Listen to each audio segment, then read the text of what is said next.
Welcome friends, आप सभी का स्वागत है 8th क्लास की एक नई वीडियो में जिसका पहला भाग आप पहले से देख चुके हैं और ये इसका सेकंड पार्ट है जिसमें बचे हुए टॉपिक जो हैं उनको हम अब देखने वाले हैं। तो आइए अब हम उनको मिलकर पढ़ते हैं। तो अब हम बात करने वाले हैं इसमें सबसे पहला जो हमारा टॉपिक होगा वो है संख्या रेखा।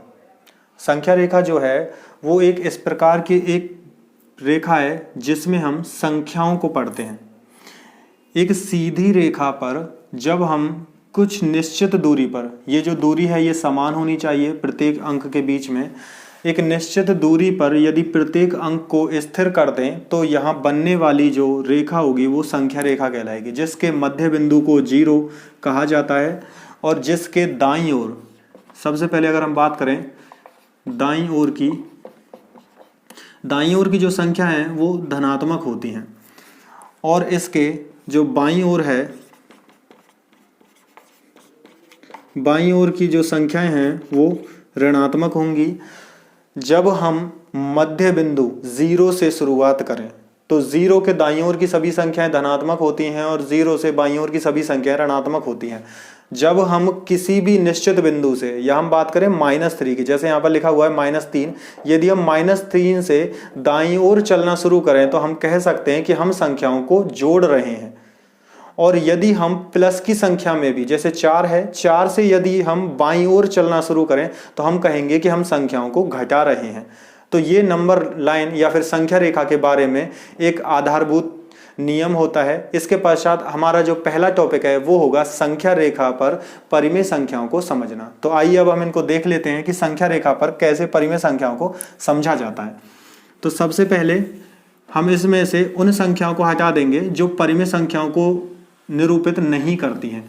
अब इसके पश्चात यदि हम जानें कि प्रत्येक संख्या, जैसे यहाँ पर ये लिखा हुआ है 1, ये दूसरी बिंदु है, ये तीसरा, ये चौथा और बीच में 0 है, तो 0 के दाईं ओर वाले जो अंक होंगे वो धनात्मक होंगे। यदि हम यहाँ पर 1/2 और यहाँ पर 2/2, 3/2, 4/2 इस प्रकार से लिखें तो जो हमारी संख्याएं हैं वो 1/2, 2/2, 3/2 या 4/2 होंगी, जिसका मतलब है यहाँ पर प्रत्येक बिंदु, यहाँ पर निश्चित जो ये प्रत्येक बिंदु है ये एक संख्या को दर्शाता है, वो होती है परिमेय संख्या। यदि यहाँ पर ये बिंदु 1, 2, 3 या 4 संख्या को भी दर्शाते तब भी हम कह सकते थे कि ये सभी मिलकर परिमेय संख्या को ही दर्शाते हैं। ऐसा क्यों? क्योंकि हम चाहें तो किसी भी अंक या किसी भी संख्या के हर के रूप में, यदि किसी संख्या के हर में हम 1 लिख दें, जैसे 1 और उसके हर में /1, या फिर दूसरी संख्या 2 है और उसके हर में 1, जैसे 3 के हर में 1 और 4/1 लिखें, तो ये जो संख्याएं 1, 2, 3, 4 ये भी भिन्न में परिवर्तित हो जाएंगी। और भिन्न वाली जो संख्याएं होती हैं, जिन संख्याओं को p/q के रूप में हम लिखते हैं, वे संख्याएं ही परिमेय संख्याएं कहलाती हैं।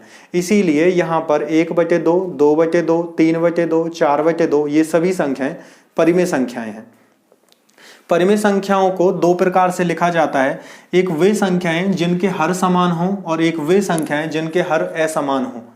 जिन संख्याओं के हर समान होते हैं उन संख्याओं को ढूंढना और उन संख्याओं को लिखना बहुत आसान होता है, लेकिन जिन संख्याओं के हर समान नहीं होते उन संख्याओं को लिखना थोड़ा कठिन होता है। तो अब हम जानेंगे कि संख्या रेखा पर कैसे संख्याओं को ढूंढा जाता है। तो आइए अब देखते हैं।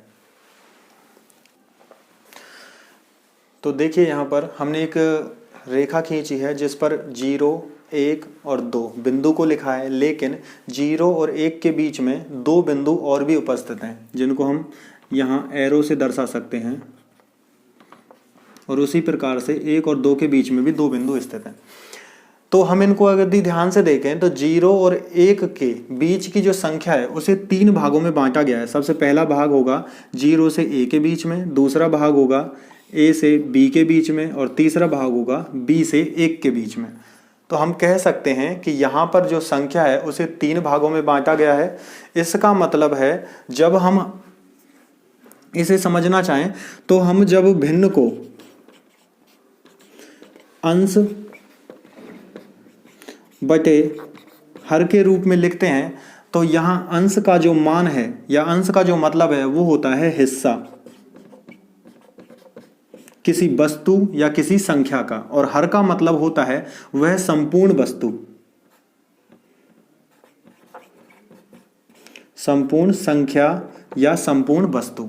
तो हम यहां कह सकते हैं कि 0 से 1 के बीच में जो संपूर्ण वस्तु है उसमें 1 2 तीन भाग हैं, तो हम इसको कहेंगे कि उस संख्या उसमें हमारे पास 3 संख्याएं हैं। तो 0 से a के बीच में हमारे पास 1 भाग इसका उपस्थित है, तो इसको कहा जाएगा 1/3। जो इसका दूसरा भाग है वो इसके दूसरे वाले हिस्से को रखता है। तो जब हम यहाँ पर सिर्फ a से b की दूरी की बात करें तो वो भी 1/3 होगा, और हम बात करें b से 1 के बीच की दूरी की तो वो भी एक ही भाग होगा 1/3। लेकिन यदि हम इसको 0 से और 1 तक देखें तो भाग होगा 1/3, लेकिन 0 से b तक देखें तो 1/3 प्लस 1/3 ये दोनों भाग एक दूसरे के साथ जुड़ जाएंगे। जब हर समान होता है तो सवालों को या भिन्न को हल करना आसान हो जाता है। तो हम यहाँ पर इसका जो लेस है वो 3 ही रहने देंगे, जो समान लिखा हुआ है उसके पश्चात 1 + 1 लिखेंगे जो हो जाएगा 2/3। इसके बाद में यदि हम इसको यहाँ पर देखें तो दूसरा जो भाग है वो 2/3 रहेगा, और तीसरे भाग पर हम पहुँचे जब इसको 1 तक कुल इसकी लंबाई या फिर इस कुल मान को निकाला जाए तब वो होगा 1/3 + 1/3 और प्लस 1/3। तो जिसको हल कर सकते हैं हम, 3 इसका लैसे होगा। इसके बाद 1 + 1 + 1 जो बराबर हो जाएगा 1 + 1 2 + 1 3/3। तो हम इसको यदि भिन्न के रूप में लिखना चाहें तो 1 को लिखा जा सकता है 3/3। 3/3 इसको सिर्फ तभी लिखा जा सकता है जब 0 से 1 के बीच में 3 संख्याएं उपस्थित हों या फिर 3 बिंदु हमारे पास 3 बराबर की दूरियां उपस्थित हों, तब इसे 3/3 लिखा जाएगा। लेकिन जब 3/3 को हल किया जाता है तो ये 1 को ही निर्देशित करेगा, जिसमें हम कहेंगे कि 3/3 से 3 को काटने पर हमें 1 ही प्राप्त होगा। इससे पता चलता है कि हमारी जो संख्या का मान है वो निश्चित रहेगा, उसमें कोई परिवर्तन नहीं आता। लेकिन यदि इसी विधि को आगे बढ़ाते हुए हम 1 के बाद 1 से और c के बीच की दूरी, यहाँ पर भी हमारे पास 3 बिंदु हैं 1 2 और 3, तो हम यहाँ पर 3 दूरियों को बराबर भागों में बांटेंगे तो वो भी 1/3 1/3 और 1/3 के रूप में ही होंगी। जब इनको आगे हम चलकर देखेंगे तो इनकी कुल दूरी, जो संख्या हमारे पास पहले से पूर्ण रूप से निश्चित है उस संख्या को पूर्ण संख्या कहते हैं, पूर्ण संख्या। लेकिन पूर्ण संख्या के बाद में जो संख्या का एक टुकड़ा या कुल संख्या का एक हिस्सा जो हमारे सामने आता है उसे कहा जाता है भिन्न। तो ये होता है भिन्न। तो जब पूर्ण संख्या को भिन्न के साथ लिखा जाता है तब वो संख्याएं दोनों मिलकर बनाती हैं मिश्रित भिन्न। इसीलिए मिश्रित भिन्न में जो भाग होता है a सही b/c, इसमें जो a है वो पूर्ण संख्या को दर्शाता है और जो b है वो अंश को दर्शाता है और जो c है वो हर को दर्शाता है। तो इस प्रकार से हम पूर्ण संख्या a को देखकर पता लगा सकते हैं कि हमारे पास दी हुई जो संख्या है वो संख्या रेखा पर हमें कहाँ मिलेगी। तो इस प्रकार से किसी भी संख्या रेखा के मध्य या कहीं पर भी हम संख्या रेखा पर कोई भी संख्या को प्राप्त कर सकते हैं। यदि हमें कोई संख्या है जिसे 5/3 के रूप में लिखा गया है तो सबसे पहले हम इसको भाग देकर मिश्रित भिन्न में परिवर्तित करेंगे। तो देखिए हम इसको कुछ इस प्रकार से कर सकते हैं। पहला तरीका होगा कि 3 से 5 में भाग दिया जाए तो एक बार भाग जाता है तो 1 लिखेंगे, 2 शेष बचेगा उसे अंश के रूप में लिखेंगे और जिससे भाग दे रहे हैं वो हर के रूप में लिखा जाएगा। अब हम कह सकते हैं कि 1 जो है वो पूर्ण संख्या होगी, पूर्ण संख्या। उसके बाद 2 जो है वो अंश होगा और जो 3 है वो हर होगा। जब इसको संख्या रेखा पर परिवर्तित किया जाए तो कुछ इस प्रकार से होगा। ये संख्या 5/3 है, ये हमें मिलेगी 1 के बाद में। तो सबसे पहले हम 1 को ढूंढेंगे, 1 हमारे पास यहाँ होगा। उसके बाद हमें प्रत्येक संख्या के जो हर में दिया हुआ है उतने ही टुकड़े करने, जैसे इसमें था 1, 2 और 3 टुकड़े, उनमें से दूसरे नंबर का टुकड़ा जहां समाप्त होता है वहां पर हमें ये 5/3 वाला बिंदु मिलेगा, जो कहलाएगा डी। तो इसलिए अब हम डी का जो मान लिखना चाहें तो वो 5/3 या 1 सही 2/3 दोनों ही लिख सकते हैं। ये दोनों ही मान डी को निर्देशित करेंगे। इसी प्रकार से किसी भी सवाल को हल करने के लिए हम इसका प्रयोग कर सकते हैं। जब हमें संख्या रेखा पर किसी भी परिमेय संख्या की आवश्यकता होगी तो उसमें पूर्ण संख्या का उपयोग कर हम ये पता लगा सकते हैं कि वह संख्या कहाँ मिलने वाली है, और हर का प्रयोग करके हम बता सकते हैं कि दो संख्याओं के मध्य में कितने टुकड़े करने हमें आवश्यक होंगे, और अंश हमें बताता है कि उसमें से कौन सा टुकड़ा उस निश्चित बिंदु को दर्शाता है। तो अब इसके बाद इसके अगले टॉपिक पर बढ़ते हैं। तो आइए देखते हैं। तो आइए अब हम बात करने वाले हैं इसके अगले टॉपिक दो परिमेय संख्याओं के मध्य परिमेय संख्या के बारे में। यदि हमारे पास में दो परिमेय संख्याएं दे दी जाएं और हमसे पूछ लिया जाए कि इनके मध्य परिमेय संख्याएं ज्ञात करो, वो निश्चित परिमेय संख्याएं हो सकती हैं या अनिश्चित परिमेय संख्याएं हो सकती हैं। यदि हमें एक निश्चित सवाल पूछा जाए कि दो परिमेय संख्याओं के मध्य कितनी परिमेय संख्याएं हो सकती हैं, तो उसके लिए हम उसका जवाब देंगे अनंत। दो परिमेय संख्याओं के मध्य अनंत परिमेय संख्याएं ढूंढी जा सकती हैं। लेकिन अभी हम सवाल के आधार पर चलते हैं। तो जैसा कि हमें सवाल पूछा जा सकता है वो सवाल होता है कि दो परिमेय संख्याओं के मध्य दो परिमेय संख्या ढूंढना या तीन परिमेय संख्याएं ढूंढना या 10 परिमेय संख्याएं ढूंढना। तो उसके सबके लिए एक ही नियम काम करता है, और वो है कि जितनी परिमेय संख्याओं की आवश्यकता हमें पड़ती है उससे सिर्फ एक अधिक परिमेय संख्या का हमें प्रयोग करना होगा। जैसे उदाहरण ले सकते हैं हम कि 2,3 एक संख्या है 2 और दूसरी संख्या 3, इन दोनों के मध्य हमें पता लगाना है कि तीन परिमेय संख्याएं कौन कौन सी होंगी। तो देखिए, तो इन दोनों के मध्य 1, 2 और 3 परिमेय संख्याओं को हम ढूंढेंगे। तो सबसे पहले हमें आवश्यकता होती है कि हमारी दी हुई निश्चित संख्याएं, जो हमारी ये दोनों दी हुई निश्चित संख्याएं हैं, इन दोनों को सर्वप्रथम हम भिन्न के रूप में परिवर्तित करें। तो सबसे पहले भिन्न में बदलने के लिए दोनों के हर में हम 1 लिख सकते हैं। तो 2/1 और 3/1 सबसे पहला काम होगा, जिसे हम चरण के रूप में लिख सकते हैं। तो पहला चरण हमारा होगा संख्या को भिन्न में बदलना। संख्या को भिन्न में बदलने के बाद ये अब हमें ध्यान देना होगा कि हमसे कितनी परिमेय संख्याएं पूछी गई हैं।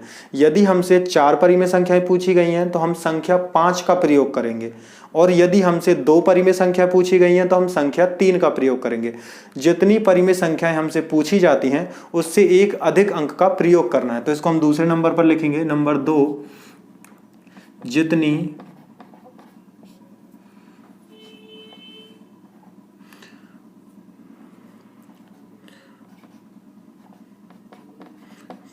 परिमेय संख्या पूछी गई हैं उनसे एक अधिक संख्या का प्रयोग करें। अब उससे एक अधिक संख्या का प्रयोग करेंगे तो हमने, मान लीजिए हमसे पूछा जा रहा है कि 3 परिमेय संख्या हमें प्राप्त करनी है, तो उससे 1 अधिक 4। अब जो संख्या 4 है उसको प्रथम संख्या 2/1, जो पहली हमें भिन्न बनाई है, उसे 2/1 के साथ गुणा करना है। तो 4/4 होगा, और इसी का प्रयोग करेंगे दूसरी संख्या के साथ में, जो है 3/1, और इसका गुणा करना होगा फिर से हमें 4/4 के साथ में। तो हमें ध्यान देना है, जिस अंक को हमने बनाया है, जितनी परिमेय संख्याएं पूछी थी 3, उनसे एक अधिक अंक लेते हैं 4, और उसको भिन्न के रूप में परिवर्तित करते हैं। तो 4/4 हमें लेना है, तो 4 का ही गुणा हमें अंश में और 4 का ही गुणा हर में करना होगा। तो हम लिखेंगे नंबर तीसरे पर पॉइंट पर बनी हुई नई संख्या का गुणा दोनों संख्या के अंश व हर के साथ करें। अब इन दोनों संख्याओं के अंश और हर के साथ हम इनका गुणा करेंगे तो 2 का गुणा जब 4 से किया जाता है तब बनेगा 8 और 4 का गुणा जब 1 के साथ किया जाएगा तब बनेगा मात्र 4। ऐसे ही दूसरी संख्या का अब हम देखेंगे तो कितना बनता है। तो सबसे पहले 3 का गुणा जब 4 से करेंगे तब आता है 12 और 4 का गुणा जब 1 से करते हैं तब आता है मात्र 4। अब इसके बाद हम यहाँ देख पा रहे हैं कि दोनों ही संख्याओं में जो दोनों संख्या हमें दी हुई हैं अब उन दोनों संख्याओं में हर समान हो गया है। हर समान होने के बाद इनके अंश में जो अंतर है वही हमारा हल होगा। तो इनके अंश के मध्य अंश में जो अंतर आ रहा है जो यहाँ दिया हुआ है 8/4, दूसरा दिया हुआ है 12/4, इनके बीच में बची हुई जो संख्याएं हैं वो होंगी 9/4, 10/4, 11/4। तो 1, 2 और 3 जो ये 3 संख्याएं हैं यही हमारी वो परिमेय संख्याएं कहलाएंगी जो हमसे पूछी गई हैं। दो परिमेय संख्याओं के मध्य जो परिमेय संख्याएं पूछी गई हैं उनको निकालने के लिए हमें इस विधि का प्रयोग करना होगा। गुण और इसको हम अगले पॉइंट में भी इस प्रकार यहाँ बना सकते हैं कि बनी हुई जो नई संख्या है, नई संख्या का गुणा दोनों संख्याओं के अंश और हर के साथ करना है। नंबर 4, अब दोनों संख्याओं के मध्य बची हुई संख्याएं ही हमारा हल होंगी।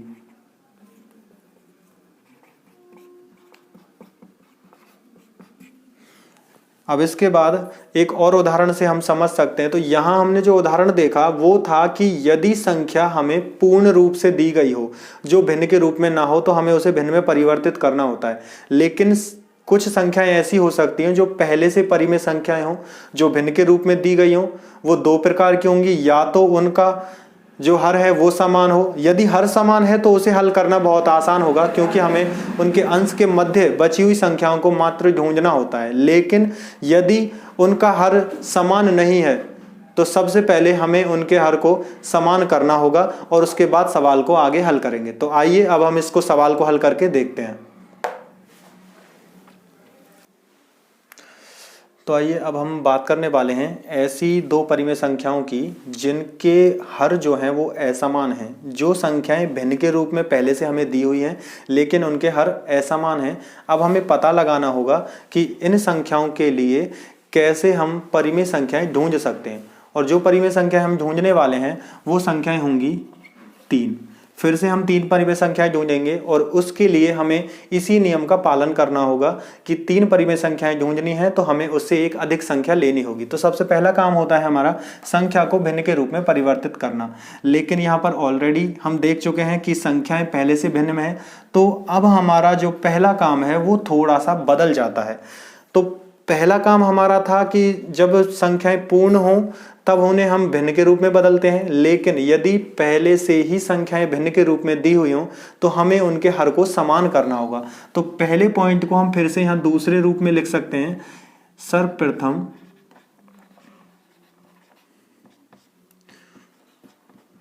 भिन्नों के हर को समान करें। तो भिन्न के हर को समान करने का एक ही नियम बनता है और वो है या तो हम दोनों संख्याएं जो हमें दी हुई हैं इनके हर को विपरीत भिन्न से गुणा कर दें। जैसे 2 यहाँ दिया हुआ है तो 2 का गुणा ऊपर नीचे यहाँ करें और 3 यहाँ दिया हुआ है तो 3 का गुणा ऊपर नीचे यहाँ करें। या दूसरा तरीका हो सकता है कि हम दोनों संख्याओं का लय लें और दोनों संख्याओं को समान हर वाली संख्या में परिवर्तित कर दें। तो देखिए, यदि पहली संख्या 3/2 है और दोनों के बीच में हम कॉमा का प्रयोग करेंगे और दूसरी संख्या 21/3। दोनों का जो हर है वो असमान है, तो सबसे पहले इनका लैसे लेते हैं। 2 और 3 का जो लैसे है वो आता है 6। 2 से 6 में भाग देंगे तो 3 बार भाग जाएगा और 3 का गुणा 3 से करने पर आता है 9। उसके बाद बीच में कोई चिन्ह नहीं है, हम कॉमा का ही प्रयोग करेंगे। इसके पश्चात अब 3 से हम 6 में भाग देंगे तो 2 आएगा और 21 का गुणा 2 से करने पर आता है 42। अब 42 आ चुका है। अब इसके बाद में दोनों संख्याओं को हम अलग अलग रख देंगे और दोनों संख्याओं को अलग अलग रखने पर हमें संख्या प्राप्त होगी 9/6 और दूसरी संख्या होगी 42/6। अब हम यहाँ देख पा रहे हैं कि पहली संख्या 9/6 है और दूसरी संख्या 42/6 है, जहाँ पर हर तो समान है। अब इसके बाद हम इनके मध्य 3 संख्याएं ढूंढने वाले हैं।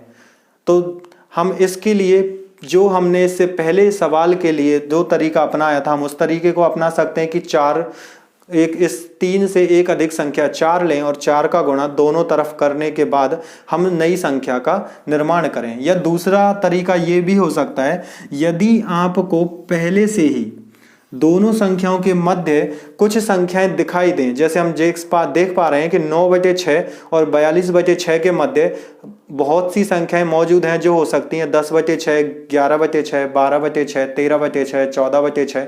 तो उस प्रकार हम कोई भी 3 संख्याएं लिख सकते हैं।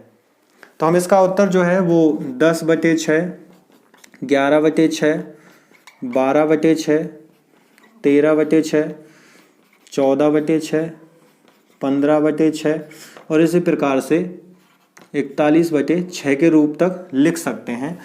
और इसका दूसरा तरीका जो हमने पहले सवाल के लिए काम में लिया था, उस तरीके से जब इसको हल करके देखें तो वो होगा, पहली संख्या 9/6 का गुणा करना होगा हमें 3 से एक अधिक संख्या 4 गुणा 9 गुणा 4 करेंगे और नीचे करेंगे हम 6 गुणा 4। इसके बाद दूसरी संख्या जो है वो बनेगी हमारी 42/6 है, तो वो 42/6 गुणा 4/4। अब इसके बाद इनका गुणा करेंगे तो 9 का गुणा जब 4 से करते हैं तो अब आता है 36/6 का गुणा 4 से करेंगे फिर आएगा 24। अब इसके बाद में हम यहाँ पर देखेंगे 42 का गुणा हमें 4 से करना होगा, तो 4 का गुणा जब 2 से करेंगे तो आएगा 8 और 4 का गुणा 4 से करने पर आता है 16/4 का गुणा 6 से करने पर आएगा 24।